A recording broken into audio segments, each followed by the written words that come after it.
Почитувани, во периодот на сериозна глобална здравствена и економска криза, владата, предводена од Социјалдемократскиот сојуз и премиерот Зоран Заев, застанува за секој поединец, за секој приватен субјект кој е погоден од негативните последици. Во четвртиот пакет антикризни мерки обезбедена е поддршка на самостојните вршители на дејност, односно занаетчиите. Со мерката, која што е наменета за занаетчиите, се предвидува намалување на данокот на додадена вредност на нивните услуги и производи од 18 на 5%, со што ќе се зајакне нивната конкурентност на пазарот.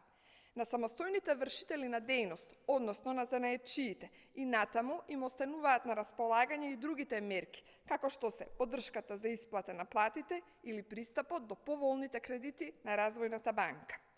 Новиот пакет антикризни мерки со цел полесно справување со последиците од коронавирусот, предвидено и намалување на стапката на данокот на додадена вредност за ресторански услуги и служење на храна и пијалоци, со нова повластена стапка од 10% наместо сегашната редовна од 18%.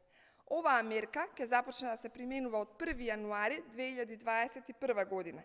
Преку неа ќе се постигне намалување на сивата економија, пониски цени за граѓаните и поголема ликвидност на услужниот сектор.